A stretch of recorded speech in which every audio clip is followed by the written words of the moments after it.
Like the concept of a stranger oftentimes is a very constructed concept. Instead of starting from a place of open-mindedness and learning to find information, we kind of come to a conclusion first, and then we find information to support that conclusion, which I think is a really big problem when we interact with people, because we're not seeing them as a human being.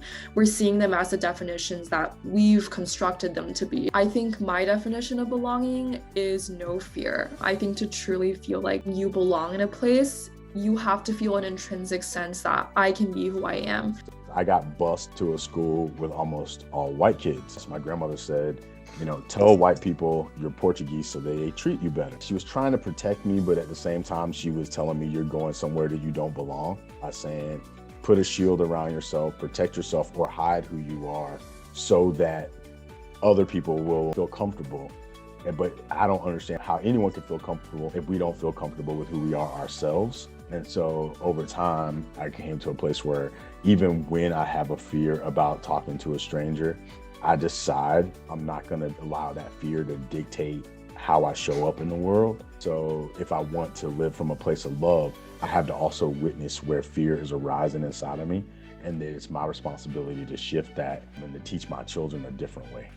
I have a 5-year-old daughter. When I walk her to school, we try to notice things. When we see something and she notices something and there's a possibility of asking someone about it, I'm trying to get her to do that more often. So whether it's a one-eyed dog that we kept seeing, where we finally asked the owner what happened to the dog's eye, or anything like that, pushing back against the tendency toward dismissiveness, getting into that habit of, responding to your own curiosity and realizing the resources that you're surrounded by. And those resources are millions of people, and everybody's got an interesting story, and everyone's got something really interesting to say, and everyone will defy your expectations for who they are. And I think curiosity is the cure for so many social ills.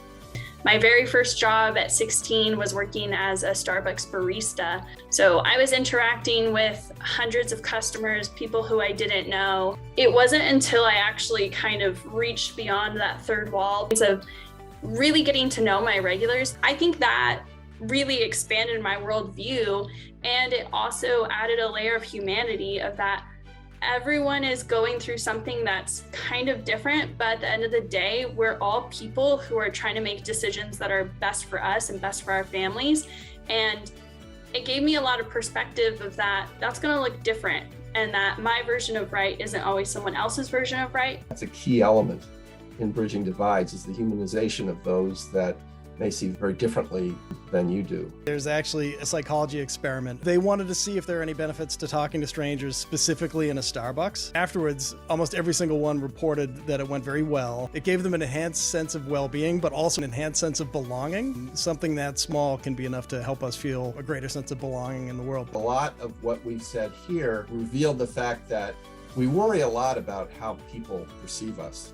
We can address that by first recognizing that that's the case, and then we sometimes take a step back and ask the question, am I doing this because it's coming from my heart about what I believe, or am I concerned about how I'm going to be perceived? When I see someone else, I actually see more of myself as well. It's not only lifting off judgment of others, it's also lifting off judgment of yourself. Embrace uncomfortability, embrace vulnerability.